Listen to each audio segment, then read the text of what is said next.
Góðan daginn kæri frumkvöðull. Í dag þá ætla ég aðeins að tala mikilvægi þess að nýta sér í rauninni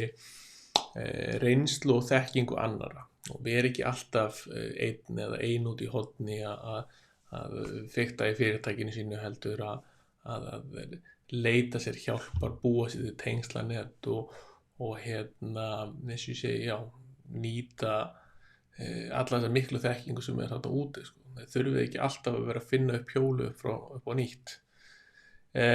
En áður en kannski byrja á því, þá langar mig bara að nefna það að ég er búinn að opna fyrir skráninga núna í frumkvöðlaþjálfun og þetta eru prógram sem annað 6 vikna eða 12 vikna prógram, það er bara eftir hvað ég þurfi mikla handleiðslu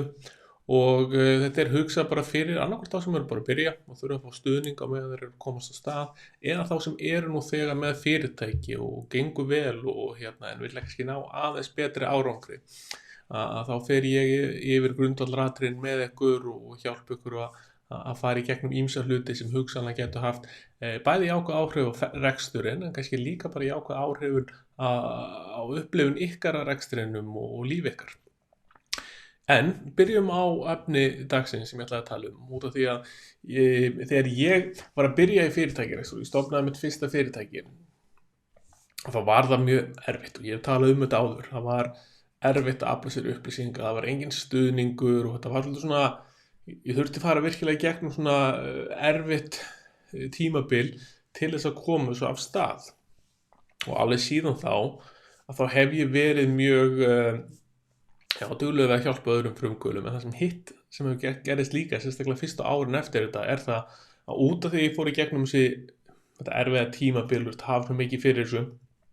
þá var til svona ákveðin þrjóska í mér og ég held að þetta eigi við mjög marga frumkvöðla út af því að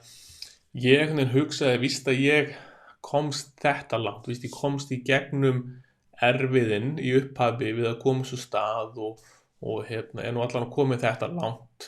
af hverju ætti ég þá að þurfa að hjálpa að halda núna ég get bara haldið áfram á sömu hörkunni og bara klárað þetta dæmi einn og sér á nokkrar hjálpar frá nokkrum og þetta var í alveg hugafæri mitt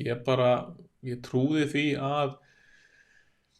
eins og ég segi, víst ég væri komin allan hingað, víst ég væri komin með fyrirtæki sem að stæði undir sér og eitthvað svona, þá hlyti ég nú bara að vita hvað ég væri að gera og ég fekk enga hjálp frá neinum í upphafi, þannig að ég skildi ekki fá neina hjálp núna og ég skildi bara sanna fyrir heiminn og ég geti gert þetta allt sjálfur.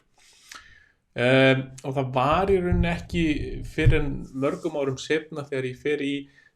viðskiptahraðal út í Kanada sem að ég áttaði mig á í fyrsta skipti hversu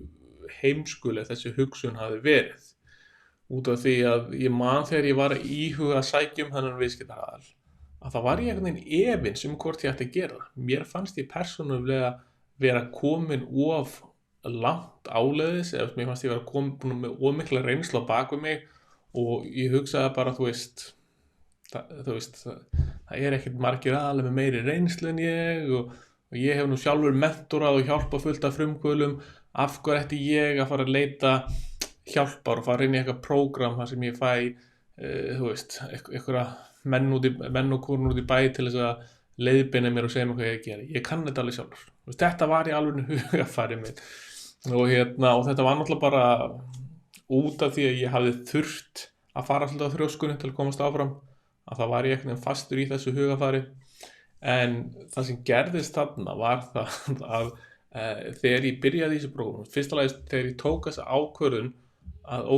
kannski get ég lært eitthvað af þessu og ég byrjaði að vera að sýna aðeins mér auðmýkt gagnvart ferlinum og hætti að vera með þennan hvað er orðið, hroka eða þessar ranghugmyndir getu mína að þá allt í einu fer ég að kynnast fólki sem er tilbúin að setjast niður með og gefur ráðleggingar. Þetta var rosalega hæfileikaríkt og klárt fólk sem ég settist niður með. Þetta var fólk sem var með alls konar bakgrunn og hafði stofnað og byggt upp fyrirtæki í allt öðrum geirum en ég og það þar lendi allt öðru í sér reynslu en ég og ráðleggingarnar sem ég fekk hana voru bara það góðar og miklar og ég bara alveg staðfastur á því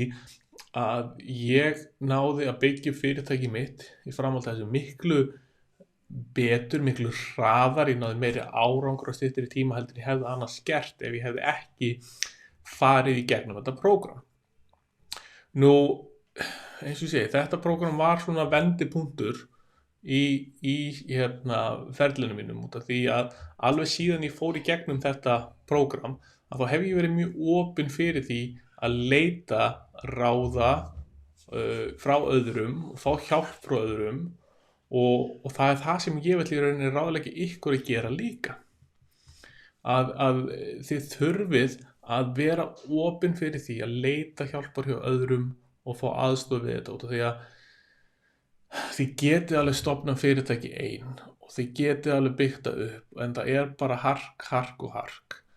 og af hverju ekki að nýta sér þessa þekkingu og reynslu sem aðrir eru með til þess að flýta þessum ferli fyrir. Þú veist, ég er viss það að þið getið sparað sko í heildari myndinni eru að spara fleiri ár á með því einu að leita til annarra að fá hjálp og ráðgjöf og aðstoð. Þannig að ég mæni stólega með því að þið nýti ykkur svona hluti, líka bara nýti ykkur þá sem eru kringum ykkur og fá ráðleggingar hjá öðrum frumkvöðlum og það er líka ástæðan fyrir mig mikilvægt að vera partur af einhvers konar frumkvöðla umhverfi.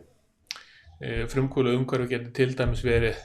sameiginleg skrifstofa með öðrum fyrirtækjum eða frumkvöðla skrifstofa sem eru margir frumkvöðlar. Það getur líka verið svo stuðningsnet frumkvöðla sem þið getur skráð ykkur í á frumkvöðlar.is. Þar eru bara hittust við reglulega og tölum saman og skiptum hugmyndum. Og þetta skiptir svo miklu máli að þið getið leita til annarra aðila og nýtt ykkur þá reynslu sem þeir að fara í gegnum. Þannig þið þurfið ekki alltaf að vera að finna út úr hvernig að gera allt frá grunni. Það er bara að spara ykkur rosalega mikið tíma. En í dag þá hef ég rosalega mikið verið að leita mér hjálpar í að fara á námskeið út allan heim og reynda mjög mikið í gegnum neti núna undanfarnu. Ég hef verið partur af mastermind hópum út í heimi. Ég hef verið með svona business coach, viðskiptaþjálfa,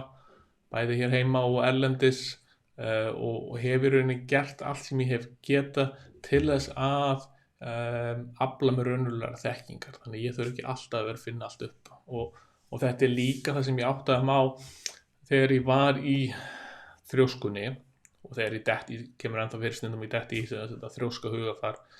að þá einhvern veginn held ég að ég sé hæfari til þess að finna mér eitthvað góða leið til þess að framkvæma eitthvað heldur en allir þeir sem á undan mér hafi verið og það er kannski svolítið ranghugmynd út af því að ég meina þetta fólk, það er fullt af fólkinu með miklu meiri reynslu en ég og í dag er ég meðvitaður það og ég reyni að sjá hvað þessir aðilar hafa lært, hvernig þeir hafa ákveðið að gera þetta eftir alla sína mikla reynslu að þeir reyna að byggja upp kannski fyrirtæki ykkur ákveðin að gera. Þannig að endilega ekki alltaf vera að reyna að gera allt einn, reyniði frekar að fá smá stuðning með ykkur leyti og ég get líka mælt sérstaklega með eins og viðskiptahröðlum heima, Gulleggið, alveg frábær þjónusta þar og frábær upplifun, ég hef farið í gegnum það er allir þessir viðskiptarhraðlar, þeir eru nokkrir núna, ég held að þessi startup Supernova og margt annað sem er í gangi og líka bara viðburður og annað slíkt sem þið getið kíkt á. Þið getið líka náttúrulega skráð okkur á námskeið, ráðstefnur, alls konar hlutir, en gerið allt sem getið til þess að geta lært af þeim sem kunna meira en þið kunnið. Ég vona að ég sé allan aðeins að ná til ykkar og aðeins að fá okkur til þess að hugsa mikilvægi þess að vera ekki alltaf bara ein að vinna út í horni. Þú veist, ég myndi segja það að allavega ákveðin hluti af tíma ykkar í hverju viku ætti að fara í það að innbyrða þekkingu og reynslu annarra, hvort sem það er gegnum að lesa bækur eða gegnum eitthvað svona fræðsluefni eða ef þið eru með ráðgjafa eða þjálfa sem aðstoða okkur, að mér finnst það mjög mikilvægt. Ég tek alltaf sjálfur frá ákveðin tíma í hverju viku fyrir lestur á bókum, ég skráði reglulega námskeið, ég reyni stöðugt að vera að vinna í þessu og nýta mér þessa þekkingu. En að lokum vil ég bara minna á að eins og ég nefndi hérna í byrjun myndbandsins, því ég er búinn að opna núna fyrir skráningar í frumkvöðlaþjálfun. Við erum með bæði 6 og 12 vikna prógram. Þannig ef þið þurfið smá stuðning, ef ég get kannski hjálpað ykkur eitthvað leiti, ef eitthvað í minni reynslu er eitthvað sem að geti nýst ykkur, þá mæli ég endilega með því að þið skráðu ykkur. Þetta er líka bara góð leið til þess að fá smá stuðning. Ég þekki það í reynslu að það að vera að stofna og byggja upp fyrirtæki, kannski yfir margra ára tímabil, þetta er rosalega mikil rússíbanaferð. Þið farið upp og þið farið niður og þið lendið alls konar hlutum og það er líka þekkt fyrirbæri að það er mjög mikið andlegt álag á frumkvöðlum og það er mjög gott að hafa eitthvað til þess að styðja við ykkur í þessu. Og ef ég get hjálpað ykkur, þá endilega bara verið ófeimið með að kíkja inn á frumkvöðla.is og skrá okkur í frumkvöðlaþjálfun. En ég allavega bara vona það, þótt kíkja kannski til mín, að þið allavega leiti til einhvers, finni eitthvað sem getur hjálpað ykkur, hvort sem það er mentor, ráðgjafi, hvort það sé bara námskeið út í bæ, bækur, myndbönd á YouTube, hvað sem það er, að þið séu allavega alltaf að